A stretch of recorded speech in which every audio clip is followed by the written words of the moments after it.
Hi students, we have this lab about collisions, this virtual lab from PhET. So I would like to explain a little bit about how we can use this lab to learn more about collisions. So first we can just analyze the collisions in one dimensions. The lab in this part is amazing because you can modify the mass of the bodies that are going to be involved in the collision, as you can see, and increasing in this case the mass of the marble one, right? I can decrease the mass of the second one or increase. Is very easy to do just by controlling the mass with this knob you have over here. So the next that you can do also is to modify the magnitude of the velocity just by you know grabbing with the mouse just the arrowhead and moving the vector velocity either away from the ball or from the marble, which is going to increase the magnitude of the velocity, or just toward. In this case, we will have this collision where one marble will be moving toward the other one.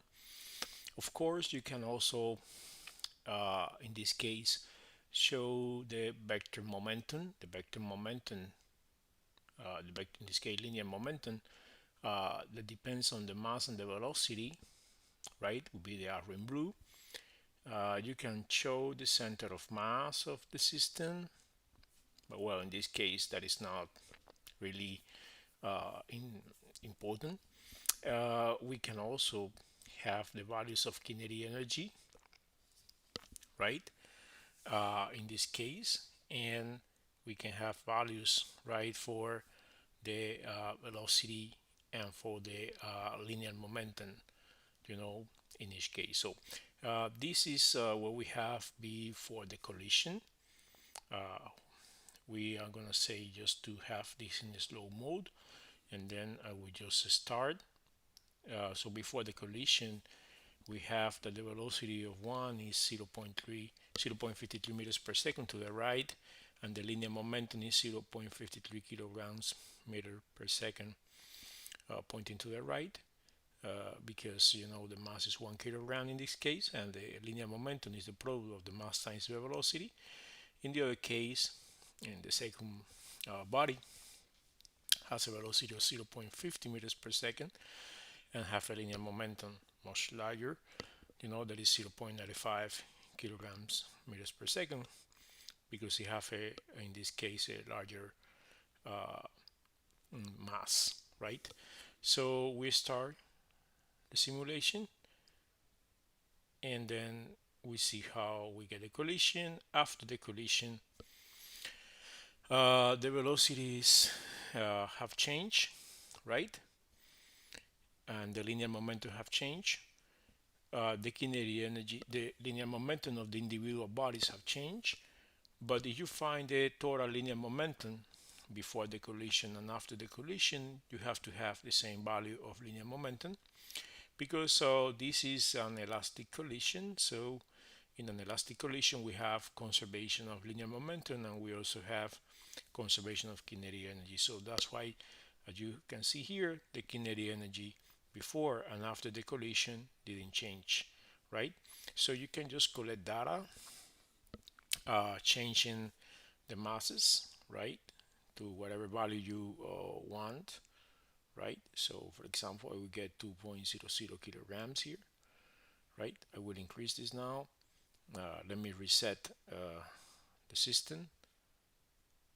Sorry, let me, yeah, reset this here. So let me reset the system. I will just increase this mass to 2.5, right? I will just put the other one also as 2.5. Okay, I will just I want to see the values of linear momentum and velocity in this case, right? I will modify the velocity to whatever value is required by the lab manual,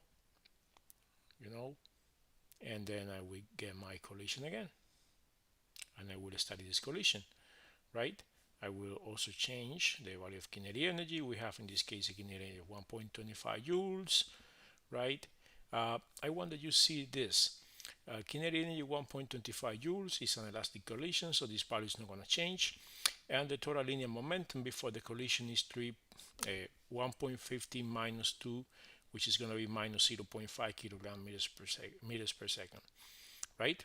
Because remember that the linear momentum is a vector, so the direction matters, right? So we will have 1.50 minus 2, which is minus 0.5. Let's see what happened after the collision.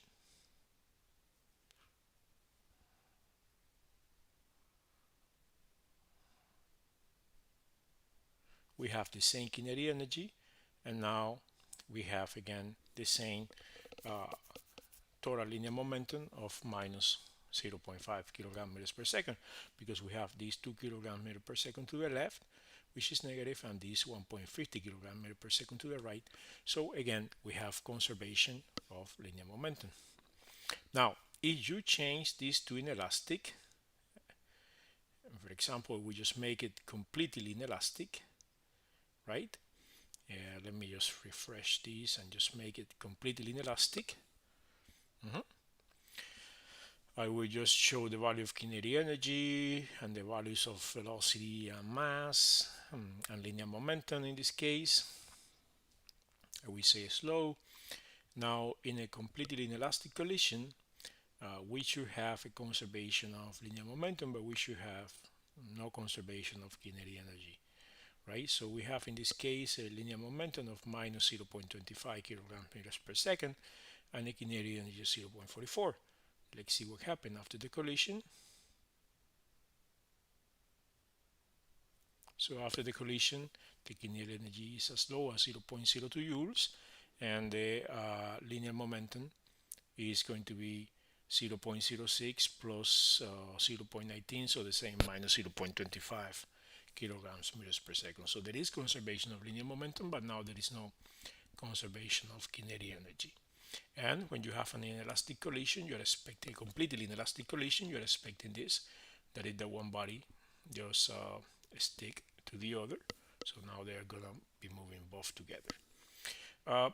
In the lab practice, you are also required to explore collisions in 2 dimensions.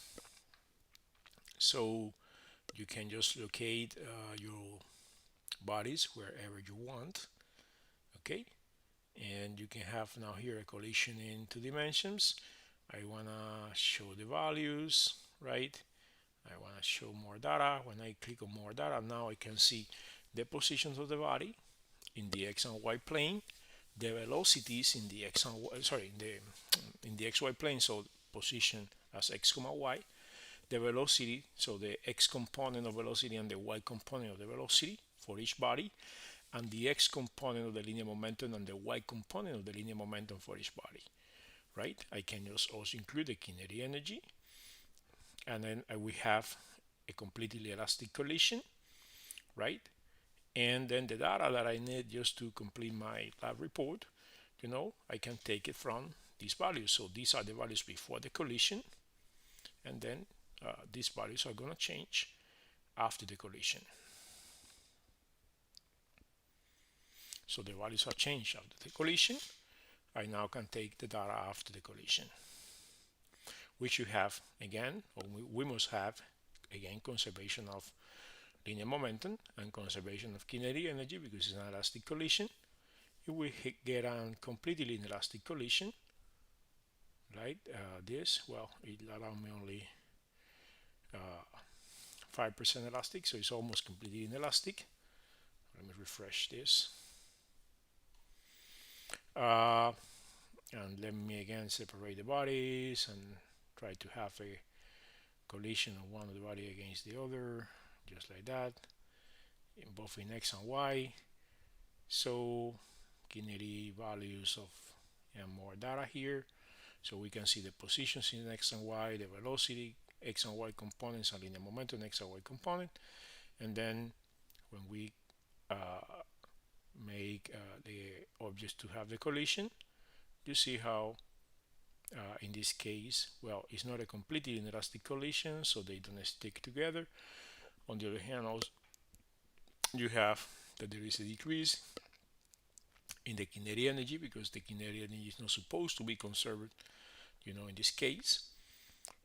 And of course, there should be always conservation of linear momentum. So you should have the same value of linear momentum, before the collision and after the collision.